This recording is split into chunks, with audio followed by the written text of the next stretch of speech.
Hello दोस्तों, नमस्कार। आप लोग ऑल इंडिया स्टडी में स्वागत है। तो आइए आज हम पढ़ेंगे यूपी टेट का सीडीपी। टॉपिक नंबर 2 है। आज टॉपिक नंबर 2 की दूसरी क्लास है। यह जो है टॉपिक अधिगम के सिद्धांत, बहुत महत्वपूर्ण टॉपिक है। तो आइए हम प्रश्न नंबर 1 पर आते हैं। इससे पहले बता दें, या तो पेपर नंबर 1 हो या पेपर 2, दोनों के लिए महत्वपूर्ण प्रश्न होने वाले हैं। तो एकदम जोर लगा करके, सोच करके, एकदम मेहनत करके, एकदम शांत भाव में पढ़ाई करिए। ठीक ना। इस बार 130 प्लस लाना जरूरी है। तो आइए प्रश्न नंबर 1 देखते हैं। चिन्ह अधिगम का सिद्धांत जो व्यवहारवाद और गेस्टालवाद का मिश्रण माना जाता है, किसने दिया? देखिए, बहुत टॉप लेवल का क्वेश्चन है। तो बताइए। तो देखिए, इसका जो सही जवाब क्या हो जाएगा? Option number A, Edward Tolman. ठीक, आइए इनके बारे में समझ लेते हैं। देखिए, जो टोलमैन का जो सिद्धांत है, चिन्ह अधिगम का सिद्धांत, इसको एक और नाम से जाना जाता है। वह जो है प्रयोजनपूर्ण व्यवहारवाद का सिद्धांत भी इसे कहते हैं। ठीक ना। देखिए, टोलमैन साहब ने बताया कि जो जीव होते हैं केवल उद्दीपक के प्रति अनुक्रिया नहीं करते, बल्कि वह अपने वातावरण का एक संज्ञानात्मक मानचित्र बनाता है। ठीक ना। इसे अभिव्यक्त अधिगम भी कहते हैं। ठीक ना। कहने का मतलब यही है कि जो जीव होते हैं वह केवल उद्दीपक के प्रति अनुक्रिया नहीं करते, सिर्फ उद्दीपक के प्रति अनुक्रिया नहीं करते, बल्कि वह अपने वातावरण में एक संज्ञानात्मक मानचित्र बनाते हैं। ठीक ना। एक मैपिंग बनाते हैं, जिसे अभिव्यक्त अधिगम भी कहा जाता है। आइए प्रश्न नंबर 2 देखेंगे। CL हल के प्रबलन सिद्धांत में एच का अर्थ क्या है? तो देखिए, एच का मतलब क्या होता है? जो हल साहब बताए हैं कि प्रबलन का जो सिद्धांत दिए हैं हल ने, उसमें एच का क्या मतलब है? तो देखिए, इसमें क्या है कि एच का मतलब होता है हैबिट। ठीक ना। वहाँ पर एच का मतलब है हैबिट। तो इसका सही जवाब क्या हो जाएगा? हैबिट या आदत। ठीक ना। तो इसका सही आंसर हो जाएगा ऑप्शन नंबर ई हो जाएगा। आइए इनके बारे में कुछ जान लेते हैं। देखिए, जो हल का जो सिद्धांत है ना, वह जैविक आवश्यकताओं की संतुष्टि और तनाव कम करने पर आधारित है। क्वेश्चन पूछ लेता है कि इनका सिद्धांत जैविक आवश्यकताओं और संतुष्टि को तनावपूर्ण कम करने का सिद्धांत है। तो किसका है? हल का है। ठीक ना। अगला क्वेश्चन देखेंगे, प्रश्न नंबर 3। 3 है, एडविन गुथरी के समीपता के सिद्धांत की मुख्य विशेषता क्या है? जो एडविन गुथरी का एक सिद्धांत है, समीपता के सिद्धांत। ठीक ना। इनका मुख्य विशेषता क्या है? तो देखिए, इन्होंने एक ऐसे मनोवैज्ञानिक है जिन्होंने सीखने में पुरस्कार या पुनर्बलन की भूमिका को नकारा है। ठीक ना। एकमात्र ऐसे मनोवैज्ञानिक है एडविन गुथरी जिन्होंने पुरस्कार या पुनर्बलन की जो भूमिका होती है उसको एकदम से नकार दिया। ठीक ना। इन्होंने ये बताया कि यदि उद्दीपक और अनुक्रिया एक साथ घटित होते हैं तो अधिगम एक ही बार में हो जाता है। अगर उद्दीपक और अनुक्रिया एक साथ घटित होते हैं तो अधिगम जो होता है एक ही बार में पूरा हो जाता है। इन्होंने ये बात बताई। तो इनकी जो मुख्य विशेषता क्या है? एक ही प्रयास में सीखना। ठीक ना। तो इसका सही जवाब हो जाएगा ऑप्शन नंबर बी। प्रश्न नंबर 4 देखेंगे। तो देखिए, 4 है, रॉबर्ट गेने के अधिगम सोपानिकी में सर्वोच्च स्तर कौन सा है? तो देखिए, सोपानिकी में सर्वोच्च स्तर कौन सा है? जो अधिगम होता है, सीखने में होता है, जो सोपान होते हैं उसमें सबसे सर्वोच्च स्तर किसको माना गया है? 4 ऑप्शन में। तो देखिए, इनकी एक पुस्तक है, उस पुस्तक का नाम है द कंडीशन ऑफ लर्निंग।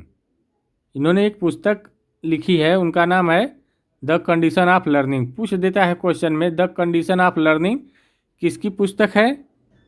तो यह जो पुस्तक है रॉबर्ट गेने की है, ठीक ना। इन्होंने बताया जो संकेत होता है वह अधिगम का निम्न स्तर होता है, और जो समस्या समाधान होता है वह सबसे उच्च स्तर होता है अधिगम का। तो इसका जो सही जवाब क्या हो जाएगा? उच्च स्तर पूछा हुआ है तो समस्या समाधान, ऑप्शन नंबर सी हो जाएगा, समस्या समाधान अधिगम। अब प्रश्न नंबर 5 देखेंगे, आइए देखते हैं। अनुभवात्मक अधिगम का चक्र किसने प्रस्तुत किया? एक्सपेरिएंटल लर्निंग, अनुभवात्मक अधिगम का जो चक्रण है, इस 4 ऑप्शन में किसने प्रस्तुत किया? क्वेश्चन यही पूछ रहा है। तो देखिए, कार्ल रोजर्स है, डेविड कोल्ब है, और जॉन डीवी है, और पियाजे है। तो देखिए, जो अनुभव की बात है, अनुभव का अधिगम जो होता है, सीखना है, इसका मतलब होता है कि जो सीखता है बच्चा वो अनुभव के माध्यम से सीखता है, ठीक ना। तो इसका जो यह चक्र जो दिए हैं उनका नाम है डेविड कोल्ब। कौन? David Kolb. इन्होंने चार चरण दिए हुए, कितने? 4 चरणों में चक्र को बांटा हुआ है। ठोस अनुभव, जिसको हम बोलते हैं कंक्रीट एक्सपीरियंस। दूसरा है चिंतनशील अवलोकन, और तीसरा है अमूर्त अवधारणा, और चौथा है सक्रिय प्रयोग। इन्होंने 4 चरण का चक्र दिया हुआ है। कौन कौन से? हम क्लास में याद कराने का भरपूर प्रयास करते हैं कि आप लोगों का क्लास में ही याद हो जाए, ठीक ना। ऐसे ही क्वेश्चन पूछे जाते हैं, टॉप लेवल के क्वेश्चन है, ये समझ लीजिए, टॉप लेवल के क्वेश्चन है। तो कौन कौन 4 चक्र दिए हुए? ठोस अनुभव, चिंतनशील अवलोकन, अमूर्त अवधारणा, और सक्रिय प्रयोग। इन्होंने करके सीखने पर ज़्यादा जोर दिया है, ठीक ना। क्या हो गया भाई? खराब माइक नहीं काम कर रही है सही से, बार बार। इन्होंने क्या किया है? 4 चरणों का चक्र दिया हुआ है। यह सबसे जोर किस पर देते हैं? करके सीखने पर, ठीक ना। तो इसका सही जवाब क्या हो जाएगा? जो चक्र दिए अनुभवात्मक अधिगम का, यह डेविड कोल्ब ने, ठीक ना। देखिए, हम क्वेश्चन को इतना तोड़ मरोड़ कर बता रहे हैं ताकि याद हो जाए एक ही बार में, ठीक ना। दोबारा बस एक नज़र देखेंगे तो क्लियर हो जाएगा। ये सब क्वेश्चन बहुत इंपॉर्टेंट क्वेश्चन है, हार्ड लेवल के क्वेश्चन है।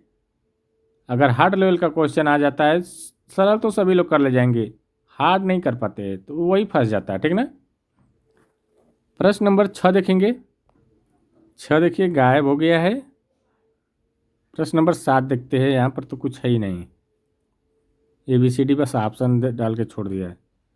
7 देखते हैं, चलिए। तो आइए प्रश्न नंबर 7 देख लेते हैं। प्रश्न नंबर 7 है, क्रय अधिगम का स्थानांतरण के अंतर्गत सामान्यीकरण का सिद्धांत किसने दिया? क्रय अधिगम का स्थानांतरण के अंतर्गत जो सामान्यीकरण का जो सिद्धांत है, कौन मनोवैज्ञानिक ने दिए हैं? देखिए, ये सब क्वेश्चन बहुत छाट छाट के खोज करके लाए हुए हैं, ठीक ना, इस टॉपिक का। अभी तीन क्लास चलेगी इस टॉपिक की। एकदम इस टॉपिक से कैसा भी क्वेश्चन आ जाए आप लोग एकदम आसानी से देखते हुए हल कर ले जाएंगे, अगर पूरा क्लास देखते रहेंगे तब। कल प्ले लिस्ट बना देंगे यूट्यूब में, वहाँ से हर क्लास का अलग अलग डाल देंगे, ठीक ना। क्या करेंगे, अलग अलग सब्जेक्ट का अलग अलग प्ले लिस्ट में डाल देंगे, तो आप लोग वहाँ से जरूर देख लीजिएगा जो नहीं देखे हैं, ठीक ना। देखिए इन्होंने ये बताए, कौन बताया भाई, किसने दिया ये पूछ रहा है क्वेश्चन ना। तो देखिए चार्ल्स जूड दिए हुए, कौन दिए है, चार्ल्स जूड। तो ऑप्शन नंबर ये करेक्ट हो जाएगा। आइए इनके बारे में कुछ जानते हैं। इन्होंने ये बताया कि जब छात्र किसी विषय में सामान्य सिद्धांत या नियमों को समझ लेता है तो वह उन नियमों का उपयोग दूसरी समान परिस्थितियों में आसानी से कर सकता है। जब छात्र समझ लेगा नियम को, सामान्य नियम जो होता है समझ लेगा, तो उस नियम का प्रयोग कहीं दूसरी परिस्थिति में आएगा तो वह आसानी से कर ले जाएगा, ठीक ना। इन्होंने यही बात बताई है। और क्वेश्चन रहेगा सामान्यीकरण का सिद्धांत किसने दिया, अधिगम के अंतर्गत पूछेगा, अधिगम का स्थानांतरण के अंतर्गत सामान्यीकरण का सिद्धांत किसने दिया, C.H. जूड ने, ठीक ना। प्रश्न नंबर 8 देखेंगे। आइए प्रश्न नंबर 8 देखते हैं। स्किनर के क्रिया प्रसूत अनुबंधन में नकारात्मक पुनर्बलन का क्या अर्थ है। तो देखिए जो नकारात्मक पुनर्बलन होता है तो इसका मतलब ये नहीं होता कि सजा देना, ठीक ना। सकारात्मक पुनर्बलन होता है और एक नकारात्मक पुनर्बलन होता है। तो इसका मतलब नहीं होता नकारात्मक पुनर्बलन में कि सजा दिया जाएगा, ठीक ना, ऐसी कोई बात नहीं होती है। इसका जो मतलब ये होता है कि मान लीजिए कोई कष्टदायक स्थिति आ गई तो उसको हटा करके, ठीक ना, व्यवहार को बढ़ाना। जैसे मान लो धूप तेज है तो धूप से बचने के लिए चश्मा पहन लेना, ठीक ना। तो क्या धूप को क्या नकारात्मक प्रभाव पड़ रहा है ना, जब धूप तेज है तो नकारात्मक प्रभाव पड़ रहा है, तो उससे बचने के लिए थोड़ा सा क्या करते हैं, चश्मा पहन लेते हैं, जिससे आँख में क्या होगी, धूप नहीं लगेगी। ये होता है नकारात्मक पुनर्बलन का मतलब, ठीक ना। तो किसने दिया है, इसका अर्थ ये होता है अप्रिय उद्दीपक को हटाना। तो ऑप्शन नंबर बी हो जाएगा इसका करेक्ट। प्रश्न नंबर 9 देखेंगे। तो प्रश्न नंबर 9 देखते हैं। कह डेविड आशुबेल ने किस प्रकार के अधिगम पर सबसे अधिक बल दिया। कह रहे कि कौन इसमें अधिगम है जिसमें सबसे अधिक बल दिया। रट कर सीखना नहीं, रट कर सीखने पर कोई बल नहीं दिया है, कोई मनोवैज्ञानिक नहीं, ठीक ना। तो पहले बात गलत हो गया, 3 बचा। देख लीजिए क्वेश्चन का लेवल क्या है। देखिए डेविड आशुबेल ने जो अग्रिम संगठक का विचार दिया, कौन, डेविड आशुबेल ने अग्रिम संगठक का विचार दिया। उन्होंने ये बताया कि जो नई जानकारी है उसको पुरानी जानकारी के साथ जोड़ करके अर्थपूर्ण ढंग से सीखना ही क्या कहलाता है, अधिगम कहलाता है या सीखना कहलाता है, ठीक ना। कहने का मतलब है कि नई जानकारी को पुरानी जानकारी से जोड़ करके अर्थपूर्ण रूप से सीखना ही असली अधिगम है, ठीक ना। तो इसका सही जवाब क्या हो जाएगा, अर्थपूर्ण शाब्दिक अधिगम। ऑप्शन नंबर बी करेक्ट हो जाएगा, ठीक ना। आइए प्रश्न नंबर 10 देख लेते हैं। आइए प्रश्न नंबर 10 देख लेते हैं। अधिगम का मानवतावादी सिद्धांत मुख्य रूप से किस पर केंद्रित है। तो देखिए जो मुख्य रूप से है यह आत्म यथार्थीकरण पर, ठीक ना। तो इसका सही जवाब हो जाएगा आत्म यथार्थीकरण पर। देखिए आत्म यथार्थीकरण का मतलब क्या होता है कि जो आत्म सिद्धि सर्वोच्च लक्ष्य माना जाता है, जो अपने आप जो सिद्ध किया जाता है वही सर्वोच्च लक्ष्य है, ठीक ना।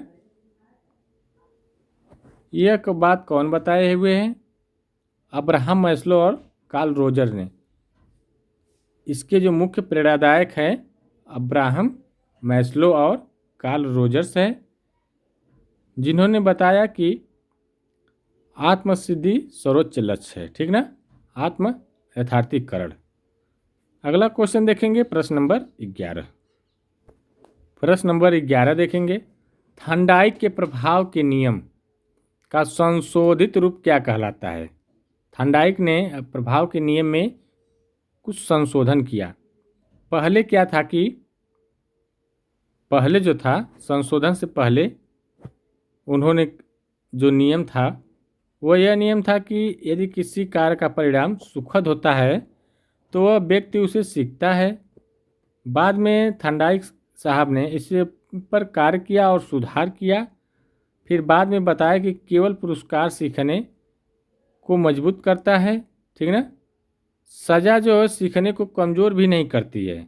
जो सज़ा अगर मिलती है तो उससे नहीं कि अगर सज़ा मिलती है तो व्यक्ति कमज़ोर होता है, नहीं सीख पाता है, ऐसा भी बात नहीं है। ठीक ना, पुरस्कार क्या करता है, सीखने को मजबूत करता है। यही संशोधन में संशोधित किया। तो देखिए इसका जो सही जवाब क्या हो जाएगा बताइए, अब तो बता सकते हैं ना, बताइए।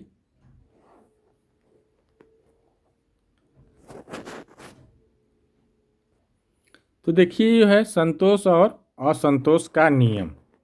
मेरा माइक कुछ गड़बड़ है, आवाज़ कभी कभी स्लो जा रही होगी ना। संतोष और असंतोष का नियम,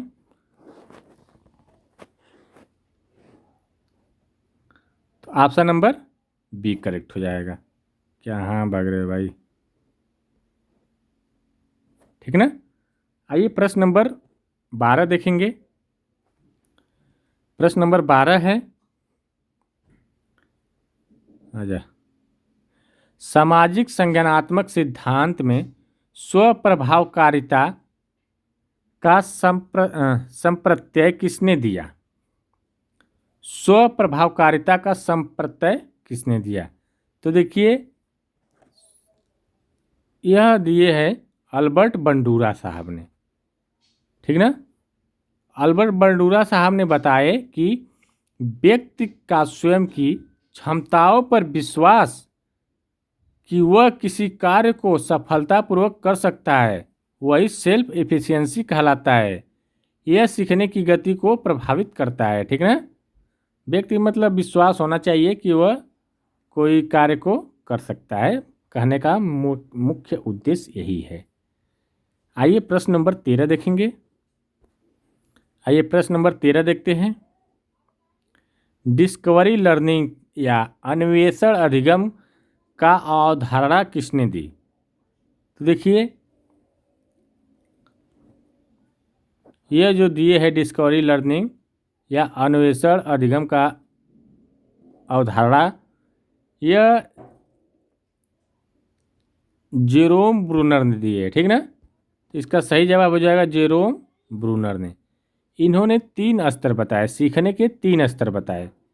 देखिए इनएक्टिव बताए, आइकॉनिक और सिंबॉलिक। इनएक्टिव का मतलब होता है सक्रियता। ठीक ना, आइकॉनिक का मतलब होता है दृश्य प्रतिमा, और सिंबॉलिक का जो मतलब होता है सांकेतिक। इन्होंने ये बात बताया कि बच्चा जो है खुद नियम खोजने के लिए प्रोत्साहित होता है। अर्थात कहने का मतलब ये है कि इन्होंने ये बात बताए कि जो बच्चों को खुद नियम खोजने के लिए प्रोत्साहित करने पर जोर देना चाहिए। ठीक ना, अगला क्वेश्चन देखेंगे। आइए प्रश्न नंबर 14 देखते हैं। कह रहा है पावलाव के प्रयोग में घंटी बजने पर लार आना किस प्रक्रिया का परिणाम है। देखिए घंटी बजने पर लार आना यह एक स्वाभाविक अनुबंधन है। अनुबंधन का मतलब होता है कि मान लीजिए घंटी क्या है, एक स्वाभाविक उद्दीपक का कार्य कर रही है, एक स्वाभाविक भोजन की जगह ले रही है। क्योंकि जब वो घंटी बजाते थे तब कुत्ते के मुंह में लार आने लगती थी। ठीक ना, तो उसको पता हो जाता था कि भोजन मिलने वाला है। तो वही कह रहा है कि वह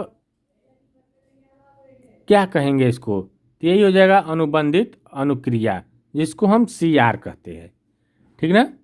ऑप्शन नंबर सी करेक्ट हो जाएगा। प्रश्न नंबर 15 देखेंगे, लास्ट और अंतिम क्वेश्चन।